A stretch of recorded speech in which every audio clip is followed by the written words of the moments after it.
Okay. So, hi everyone. Good afternoon. Welcome to week 10. It's already season 3, a brand new season. Module 3 na tayo ngayon, no? So, welcome to all the students who are here. Please turn on your cameras for you to be seen, no? Para makita ko din naman kayo. And mag-start na rin tayo officially. Sige. Tell everyone to join na, no? Join na tayo. Okay. Preparing the slides now.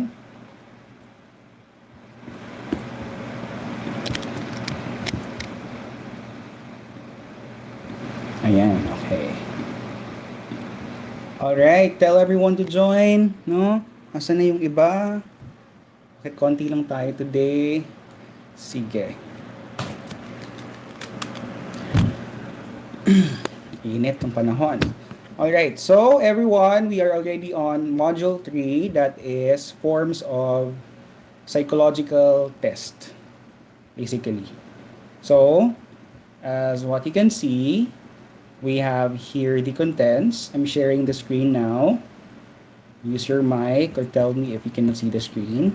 So we're done with module 2. I've also checked your outputs pala, no? Most of you have already submitted. And for those who have not yet submitted, I'll be still accepting them, but there will be significant deduction of points already, given that past due date na. So this is also to give fairness for those who have complied in time. So we have here the following contents of your Canvas course. The table of IQ and personality tests are here. Okay, we also have this one. Okay, we also have educational assessment, preschool, and educational intelligence assessment. Week 10 laboratory work, quiz 10, quiz lecture. Week 10 quiz lecture is also here.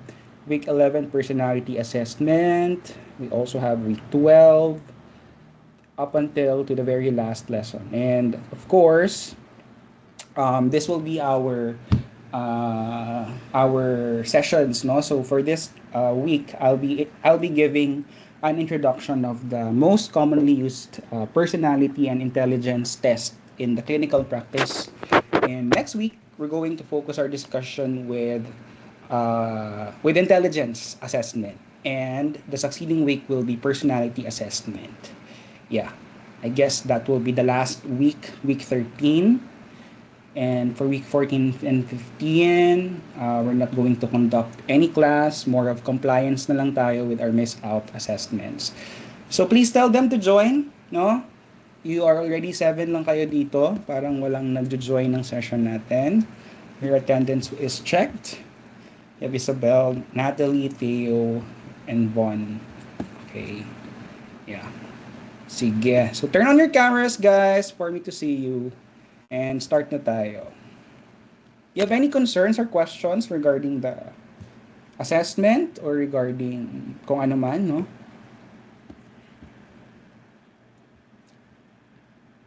Okay. Sige, bahala sila. Alright, so these are the commonly used psychological tests in the field of practice. So specifically in clinical counseling and even in forensic settings. So you have to take note of the levels. This can be this referred to the license, or it could refer to the credential required for you to conduct certain tests. Yes, it does have levels of test. We have level A. This is anyone under a direction of a supervisor or a consultant. So this can be example will be quizzes, diagnostic tests, no, examinations, entrance examinations, the NCAT, the NCAI, if you can remember those types of tests. Civil service examinations, they can be conducted through level A test. So it can be a teacher, it can be a professional, not necessarily holding a psychology degree or having a license, psychology related license. For level B, psychometricians and psychologists, so this covers a credential that could allow a person to administer level B tests such as grouped personality test and group intelligence test. So that is level B. So I guess this requires a licensed psychometrician or a licensed psychologist or both to be able to conduct. So the least license required is psychometrician. Okay? Pero if one psychologist ka lang, then you can also conduct. Level C, this is for psychologists only. Specifically, it's the highest form of exams or test that could be conducted by a psychologist. One can be it can be an individual personality assessment such as the MMPI, the MCMI, and individual intelligence tests such as the SB5 and the WAST, the WISC and the WPPSI, the Wechsler test. Those are individual intelligence tests. So, that can only be conducted or administered by psychologists only. But in terms of the interpretation, psychometricians can help also with the interpretation. But given that there is a supervision from a psychologist, so yun, no, ganun yung credentials that is required. So take note of the graph here. So we have the name of the test, the acronym, age group na pwede for that test, and the level here, and the type of test, whether intelligence, aptitude, or personality, that the author or the test developer is also here, in the description. Ayan. So, start tayo. We have the Stanford Binet Intelligence Test, SB5. This is for 2 years to 89 years old. Medyo magandang test ito kasi nga package na siya. So, we own this test, no, this SB5. Dati siyang tawag sa kanya is hindi naman Theodore Simon. It's Simon Binet Intelligence Test ang tawag sa kanya before. It is used to assess preschool children, Paris preschool children who have learning disabilities. Yun yung kanyang original na gamit. Pero siya yung pinakaunang intelligence test talaga na nagawa. Non-established talaga. Okay, again, originally siya to assess learning problems by Paris preschool children. The different test developer is we have Janssen and Abstrat and Marusha, no? This is first translated by Louis Thurman into English kasi before French kasi siya, no? Kasi nga Paris school children. First developed siya by Alfred Binet and Theodore Simon. Okay, take note. Okay. Next, we have the description of SB5, individually administered norm reference of cognitive abilities. It has two major domains, the full-scale IQ, okay, and we have also the nonverbal and verbal cognitive factors. So, it has three things that can be measured, the verbal, the nonverbal, and the full-scale IQ. So, meron din siyang mga classification kung ano yung IQ mo, kung 360, kung 280, 250. Anong ibig sabihin yan? Are you into the superior ka ba? Below average? Gifted ba? No? Or merong borderline intellectual disability? No? Merong categories yan. So, for nonverbal and verbal cognitive factors, we have fluid reasoning, knowledge, quantitative reasoning, visual, spatial processing, and working memory. Ito yung mga domains under the nonverbal and verbal cognitive. Okay. So, useful for measuring individuals with scores in both giftedness and intellectual disability ranges. Limited siya for those who have limited English proficiency. Mahirap din siyang ibigay sa mga deaf and hard hearing conditions. Especially for people who have visual disabilities, it can be difficult to administer kasi it does require literacy, English proficiency or yung knowledge natin, no? Kasi writing din kasi itong test na to eh. Ayan, so ito yung factors or yung mga IQ scales niya. Okay, this is level C. Now let's go to the Wechsler, David Wechsler. It is developed by David Wechsler. And ang idea niya of intelligence is the ability to adapt to one's environment. No? Kasi they all have conceptions of what is intelligence. Kaya iba-iba rin yung pagkakadevelop nila ng mga test. So we have the WISC-5. Ang pagkakaiba nila ni SB5 kasi is, ito kasi is, isahang test lang siya, bigay, 2 years to 89 years old. While si Wechsler kasi is magkakaibang age groups. So different yung test na pwedeng ibigay. So we have the WISC-5, Wechsler Intelligence Scale for Children 5th edition. So, it provides subtest and composite scores that represent intellectual functioning in specific domains. So there are 10 primary subtests recommended for comprehensive description, 6 secondary subtests that can be administered in addition to primary subtests, and possible to really determine one's intellectual abilities, IQ. Okay, so ayan. So for me, feeling ko mas maganda ang ito kasi nga specific talaga yung mga items. While si Stanford Benet naman, medyo practical siya kasi isang bili ka lang sa lahat ng test. And nasa 155,000 at ang SB5. So we have the WISC-5, yan, 6 to 16 years old. We have the WAIS-4, this is for the adult version, Wechsler Adult Intelligence Scale. This is designed to measure intelligence with cognitive ability in adults and older adolescents.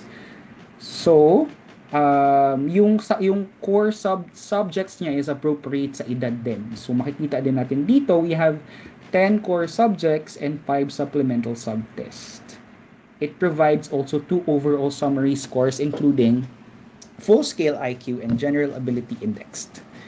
So it can assess cognitive functioning with people with psychiatric conditions and assess functioning in people with brain injuries.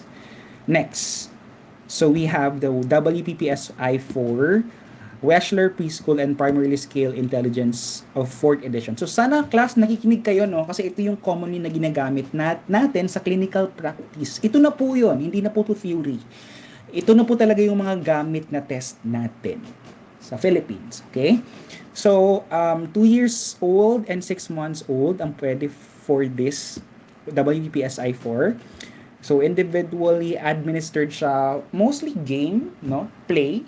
Ang pagkaka-assess, ang way of testing here is like a game.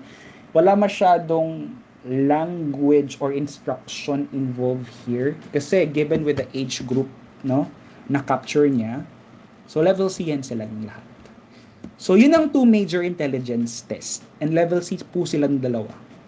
Yun ang mostly or widely used sa forensic, sa annulment, sa adoption, saan pa ba, sa mga legal context, and even sa clinical.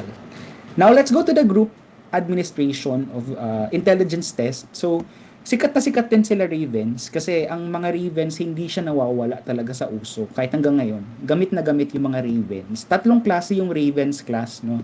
We have the colored progressive matrices. I own this one. So para siyang colored siya, malalaki yung pictures kasi pang bata.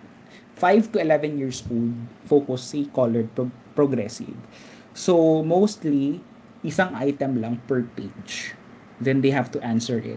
This is composed of 36 items. And intelligence scale siya, 12 items each set. Each set to ha, hindi yan lahat-lahat. So yan, so general non-verbal intelligence yung nami-measure natin dito. It can be individual or by group yung administration. Pero itong dalawa class, individualized talaga siya. Hindi pwedeng i-by group siya. And mas mahal to compared sa mga group administered. Next, we have the Stanford Progressive Matrices, 6 to 16 or 17 years old and older. Well, ang common ground ko dito is 12 years old and above. Basta 5 to 11, colored progressive. Pero ang practice ko is 12 years old and above, standard progressive na sila.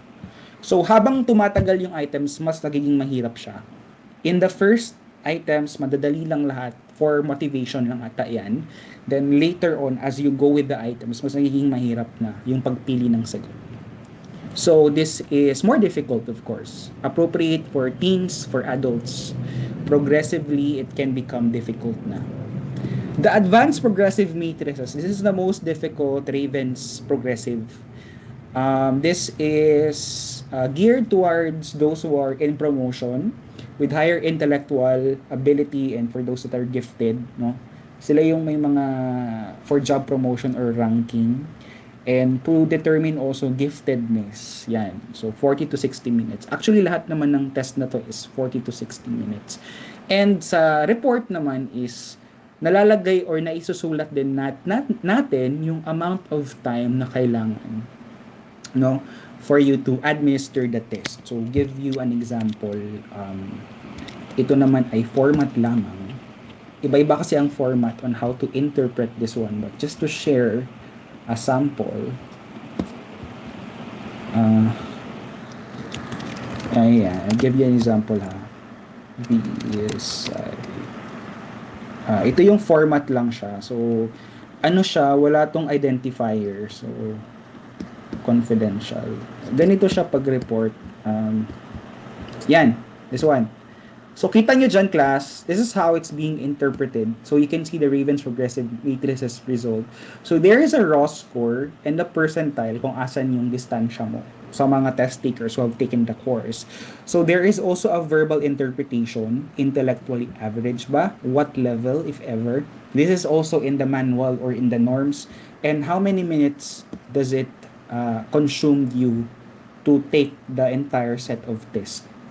So, ayan. So, this is an interpretation. Make sure to write it in non-jargon terms because not everyone is psych major, no? Hindi naman ganun sila ka-familiar sa mga ibig sabihin ng mga percentiles na yan. So, yan. So, ito yung mga important na matrix na kailangan kasali. So, minsan ako, hindi ko na sinasali yung time. Pero, maganda rin na isali mo yung time. So, merong interpretation given with the raw score and the percentile. Ano ibig sabihin yan? Ganon. Example lang. So, ganyan siya pagka-report, no? So, very short lang, very ano lang din, tawag niyo? Concise, no? Hindi rin ganun kahaba din. At least, makuha mo lang yung general lang na IQ niya. So, yan. So, let's get back. Balik tayo. Ano ba yan? Okay. Balik tayo. Okay. So far, do you have questions? Questions? Okay. Sige. Wala kayong tanong? Kasi kung walang tanong, ako magtanong. Wala? Sige. Isabel. Okay. Walang tanong. Okay. So, bakit kailangan nating i-update yung versions ng mga test? Sa tingin niyo bakit kailangan i-update yung mga version? May mga version, di ba? SB4, SB5, di ba? WAIS 4. Bakit kailangan siya i-update over time? Based sa pagkakaintindi mo na.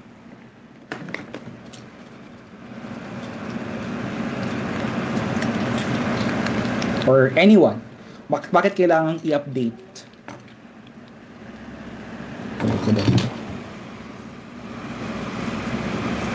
Sige, or anyone. Baka meron kayong idea. Theo, bakit kailangan i-update yung mga test? Ayan. Try kong gamitin ito. If maganda siya pang class.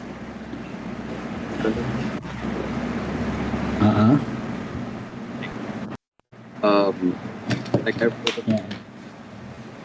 Yeah? Ano yun? Like ever evolving po ang world, so like human culture, language, like scientific understanding of mental health. So need talaga siya i-update over time para ma-maintain yung accuracy and yung fairness niya po. Yeah, okay. Yeah, kasi nga we are ever evolving. Familiar kayo sa Flynn effect mo sa experimental psych ni Sir Bonnie, na sabi daw nila yung intelligence daw ng tao ay nag-i-increase daw siya by 2 every year or every 2 years. Flynn effect daw yon through learning, no? So basically, tayo din naman nagiging mas matalino din tayo over time. So kailangan din natin i-update yung mga test natin kasi kapag hindi natin siya i-update, hindi na ganun kung magiging valid or reliable yung result. Kasi may learning na, diba? So, given that we are ever changing and ever evolving, tumatanda tayo, or learning, diba? Yung AI na yan and all. So, marami siyang nagagawa din sa atin.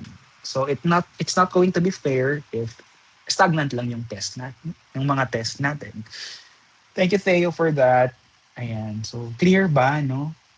Using headphone. Klaro ang aking audio. Ayan. Sige. Now, let's go to Culture Fair Intelligence Test. So, ang Culture Fair, developed by Raymond Cattell, non-verbal instrument to measure your analytical and reasoning ability in the abstract and novel situations. So, developed siya by Raymond Cattell. So, this can be administered by group or individual. So CFIT. And gamit na gamit rin ito, no? Kagaya rin siya, katulad siya ng mga non-verbal na mga matrices. So, familiar naman siguro kayo sa Ravens, di ba? Yung picture. Ano yung which comes next after this? Something like that. So, ganun si Raven or si Stanford standard progressive matrices. So, what comes next? Diba may mga patterns yon, may mga pictures, ganyan. So, recognition of patterns. CFIT, ayan.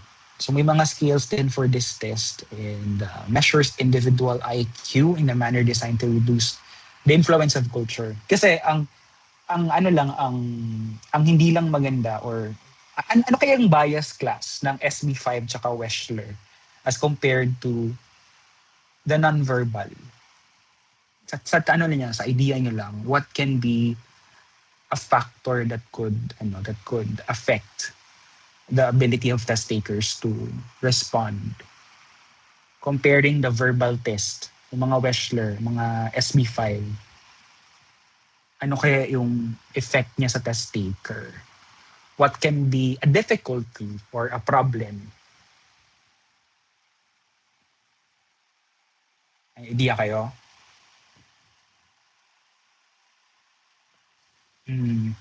Oo. Ano yung disadvantage? Sige, Von, tingin mo lang na, no, Von, ano yung disadvantage ni SB5? Yung mga verbal as compared to the non-verbal. Or what can be the pros and cons? Kung kayo ang test taker, ganyan, or kayo yung mag-a-administer ng test. Anyone? You have any idea?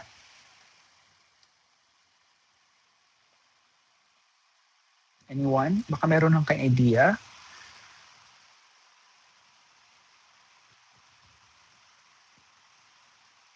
Mhm.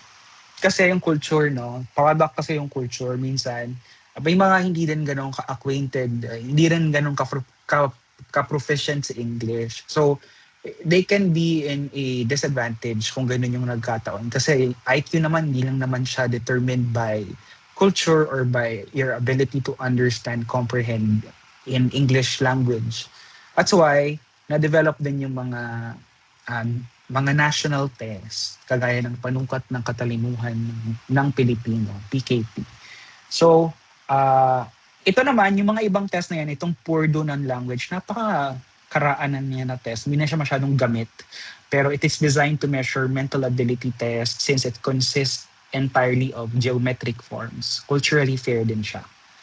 So, this is PNLT. Itong PKP, Panukat ng Katalinuhang Pilipino, 16 years old and above, hindi ko masyado siya nakikita sa practice, ha. Oo. Ang mostly nakikita ko is mga Ravens progressive tsaka yung individual intelligence test. So this is developed by Aurora Palacio, no? Basis for screening, classifying, and identifying needs that will enhance the learning process. To learn also to really determine the capacity to handle challenges associated with certain degree programs. It consists of subtests, vocabulary, analogy, numerical ability, and nonverbal ability. Very culturally in line siya sa Filipino culture given that na-create siya with the Filipino population and standardized daw siya. Pero tayo naman, mas ginagamit natin yung westernized ng mga test, no? So, yun lang din.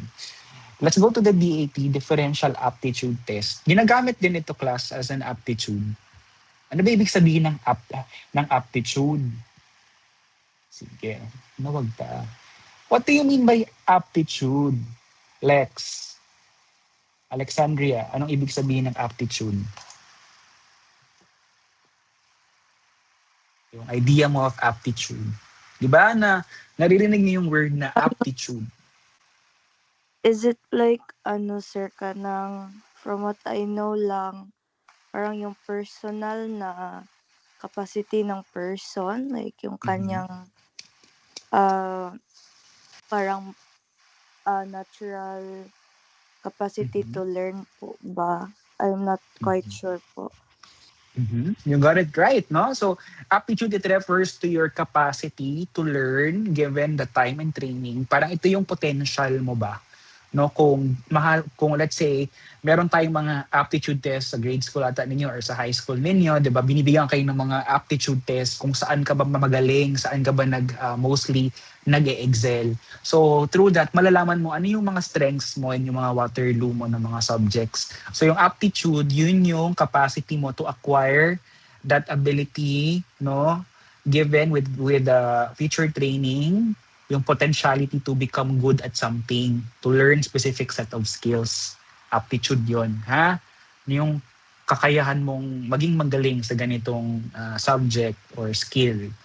So si differential aptitude test, sikat to sa elementary, no? Nakatake ako nito dati, no? Verbal reasoning, numerical ability, abstract reasoning, spelling, and language use. No, it can be administered individually or by group. Oo. Kasi sa DepEd kasi class, required yung mga test na rin na ganito. Required ang guidance office na mag-own ng mga test. Kasi kailangan nyo rin ito. No? Hindi ko lang alam sa mga ibang schools. Thurstone test of mental alertness. Hindi siya masyadong gamit, pero yes, kasali siya sa mga list of tests na standardized. This is for job-related ability to learn skills, understandings, relationships, thinking, and flexibility. This is very related to workplace behavior. Wonderlic cognitive ability test. This is also for workplace din, no? For employees, for entrance ng mga empleyado who wants a certain position sa company. Used by HR, multiple choice answered in 12 minutes only. So, yan si Wonderlic cognitive ability test. Next, we have si Watson-Glaser critical thinking test.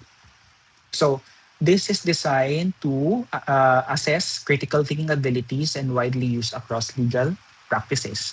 Yes, masyadong sikat siya sa legal, pero hindi ko masyado siya na-try din i-administer. Helps law firms to create shortlist of candidates seem to likely to have what it takes for training. So, critical thinking ang nakikita natin dito, creating conclusions, and multiple choice siya. So 20 to 64 years old.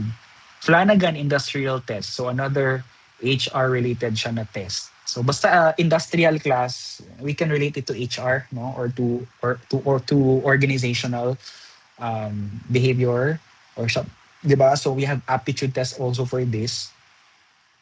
Used for personal selection programs based on the identified job elements such as arithmetic, assembly, components, coordination, electronics, etc. etc. So makikita natin dito saan ba nag-excel si applicant. You know? So suppose saan natin siya pwedeng ipasok na work. So yes, present din ito. Yeah. So Flanagan Industrial Test. We have Philippine Aptitude Classification of Test, the PAT. Popular din siya kasi national test na siya, no? Created siya na Philippines yung norms niya. So 14 years old to 15 years old, no? So this is developed to measure the students' abilities and help them decide what course or program will they take after high school. So that is very specific on a targeted age group. Si Otis Lennon Ability Test or si OLSAT, na-remember ko rin ito when I was in grade school. So this is designed to assess general mental ability or scholastic aptitude of pupils. Na-remember ko I've taken this test before. If you can remember also in your grade school, binigyan din kayo ng ganitong test din. This is to determine mental ability. Ayan. So meron kayong grade for this one. So level C siya and to identify gifted children. Pwedeng individual or by group. Sikat din si OLSAT. Si ASVAB, Armed Services Vocational Aptitude Battery, this is an aptitude test. So mostly used siya in the US. So multiple aptitude battery developed abilities and help predict future academic and occupational success, specifically in the armed forces or the military. So ginagamit siya sa military, ASVAB. So those are the commonly used intelligence, aptitude, and also ability test. Moving forward to personality test and projective test. we have the following. Ito yung mga sikat na sikat. Hindi mawawala sa listahan natin, top 1 po is yung MMPI. Masyadong mahaba si MMPI. Okay? Kaya ginagamit siya in major cases, kagaya na lang ng annulment cases or ng nullity of marriages or vowsy or custody. Gamit na gamit. Kasi si MMPI kasi, Minnesota Multiphasic Personality Inventory. Kilala na siya ng mga judge, baga. Kaya siya required kasi familiar na yung mga judge about this test. And sobrang haba nito, MMPI 2, medyo mahal din ito, no? Ang pinaka-latest version niya is MMPI 3 na. Yun ang pinaka-latest niya na version. 18 years old and older, used to determine dimensions of psychopathology. Specifically, we have the clinical scales such as hypochondriasis, depression, hysteria, psychopathic deviate, masculinity, femininity, paranoia, psychasthenia, which consists of 3 umbrella terms: anxiety, depression, OCD, schizophrenia, hypomania, and social introversion. So basically, 5, 6, 7 items siya. True or false lang naman. So mahaba siya, no? So prone siya to faking and prone to test-taking fatigue. So merong na-device na alternative for MMPI, and that is the PAI. Ang PAI kasi medyo hindi siya ganun kataas, si PAI, pero similar lang din yung kanyang nami-measure ng mga domains. So bigyan ko kayo na example.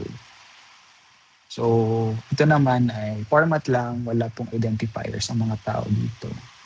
Para lang makita niyo ano yung version niya. So si PAI is something like this, no? Pinapaglaban talaga namin kung pwede siyang gawing alternative. So makita niyo yung table na yan. Yan si PAI, Personality Assessment Inventory. Halos similar lang din sila ni MMPI, pero mas shorter version si PAI. Mas maliit ang number of items niya, unlike sa 567 items. So kita niyo siyan, similar lang din yung mga dimensions that can be covered. Diba? Yan.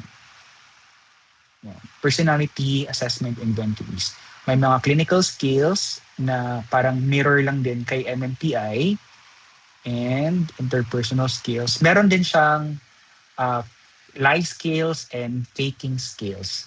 Sa ano kasi class, sa MMPI, meron siyang mga lie skills, meron siyang mga, this one. Kapag mataas yung L skill mo, faking good, ibig sabihin, you are trying to change yung hindi ka nagiging honest kasi gusto mong mag-appear as someone who is appearing in good light. High-end lie skill, or diba? Or L skill. High-end fake skill or F skill naman, you're faking bad, so you're trying to appear in a negative or in a bad light. So meron siyang tool na kapag mataas yung value ng mga skills na yan, L skill, F skill, at K skills, LFK na yan, tsaka itong mga CNS scale and TRIN, true response and inconsistency, and itong VRIN, varied response inconsistency, ibig sabihin nagapataka lakag answer, wala ka nagabasag tarong, kung taas ni sila, most likely invalid na dayon ang test. Dili na dayon siya ma-considered as valid. Kaya naman yung tendency na magpataka si client or na siya tendency to lie or to fake good or to fake bad. So that's why mga self-report mang good is it can be manipulated by a person. Kay self-report siya, 'di ba? That's why projective tests are created or projective techniques. Kay the person don't know how to respond in a good light or just for them to be more honest of their responses. Ang projective test mang good is gikan siya dito as kay Freud about projection, that they could project unconscious stimuli or unconscious na mga information about a person through giving or through projecting varied forms of stimuli. Pwede siya drawing, figure drawing, house tree person, draw a person test. Pwede po siya completion type. Let's say the SAC sentence completion test. My mother is blank. So they could respond in that or in those terms. So they don't know actually the important thing here, class, is for you to give proper instruction. Ako, what I always tell to my clients is just, please answer as honest as possible. If you're not willing to answer this as honest as possible, I have a way to know that you're not responding honestly. So, kana akong ginaingon. So, with that, murag mahadlok sila or they will respond as honest as possible. Because that's our goal, Mampud, is to get an accurate picture of the client.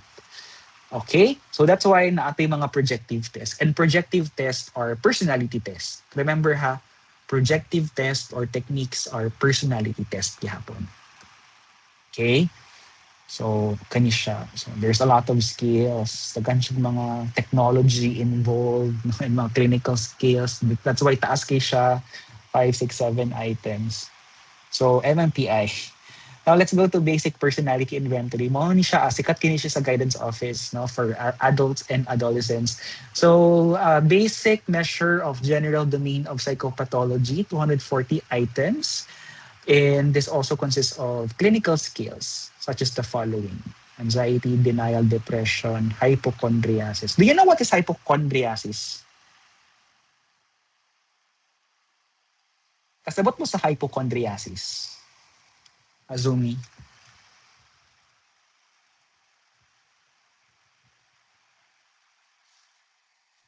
Mura siya ka na. Yeah. Do you know what is hypochondriasis?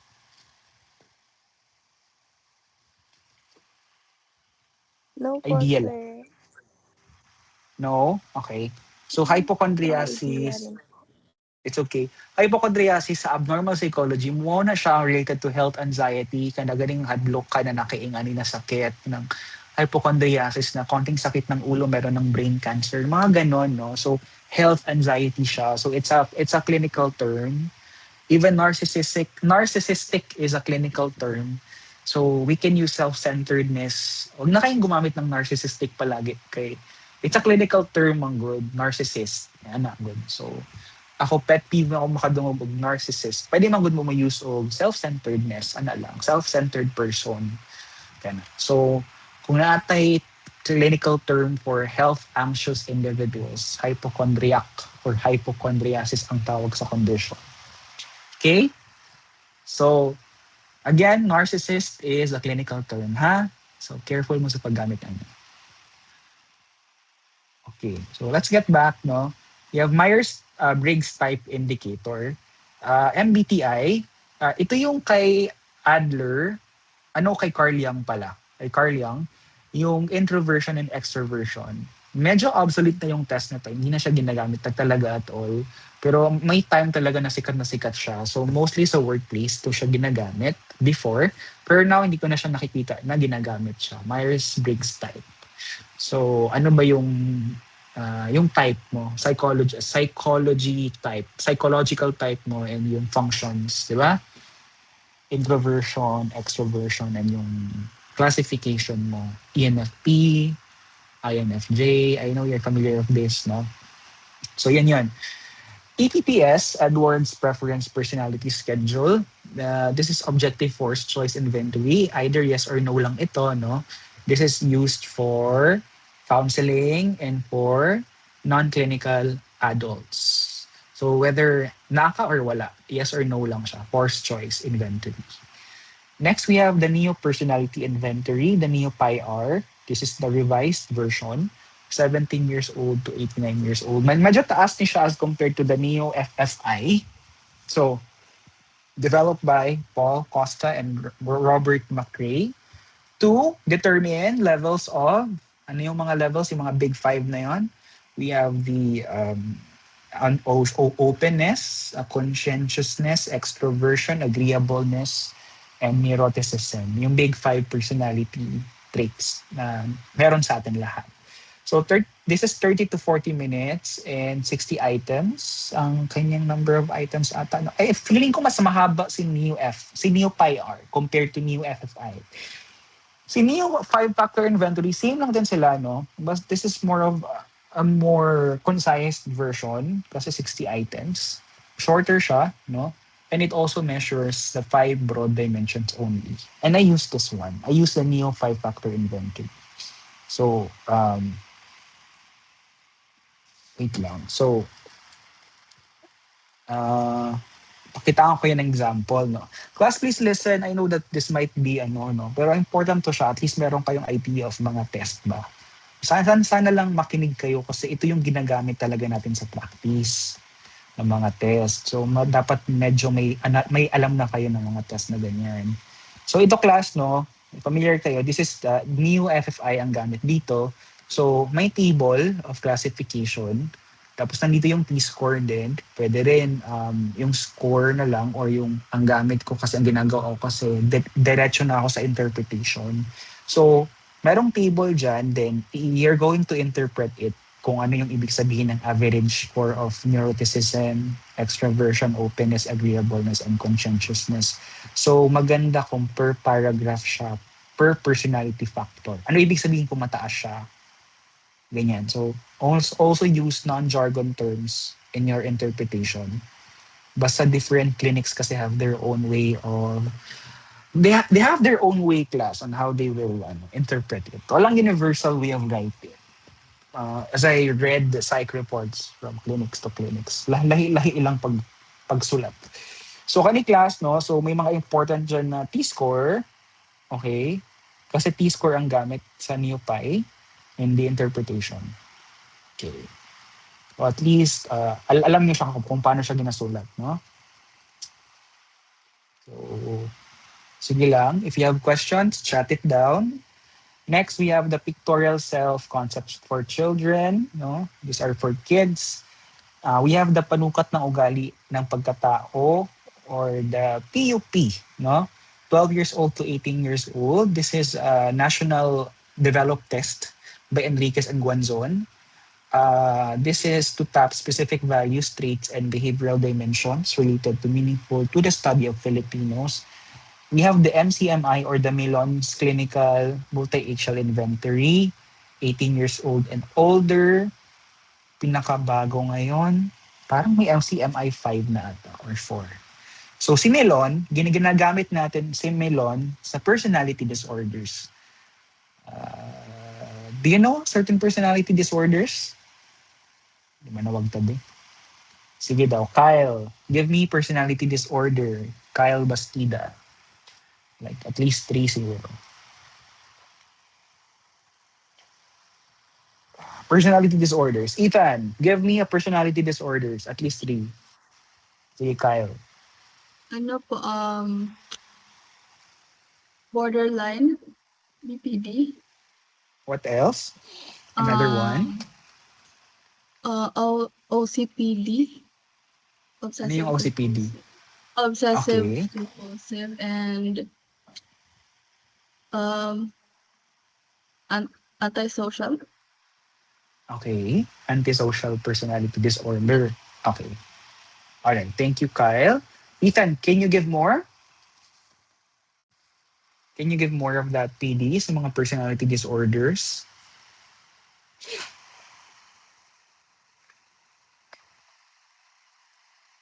Wala. Okay. Sige. So, marami. There are a lot of PDs. Okay. So, we have dependent personality disorder. We have narcissistic personality disorder. We have schizotypal personality disorder. We have histrionic personality disorder. We have the borderline. We have dependent, obsessive compulsive, schizotypal. Different clusters, 3 clusters kasi yan. No? Marami, no? Ayan. Okay. Di kita ata naririnig na. Sige lang. You can just type it in kasi naka-unmute ka ata kanina. Sige, let's get back, no? At least, na-review lang sa inyo yung mga PDs. So, we have here the 16PF, 16 years old and older by Cattell. This is to measure certain levels of traits like warmth, reasoning, emotional stability, dominance. Yung 16PF ni Raymond Cattell. So ayan, I think na-try niyo naman to and this is available online. Available siya, open source siya. No? Try niyo i-search sa Google. Meron doon. Okay, so those are, common pa rin to ha, ginagamit din si 16PF. Parang siya ata ang sumusunod kila Neopie and kila Basic Personality Inventory. Ayan.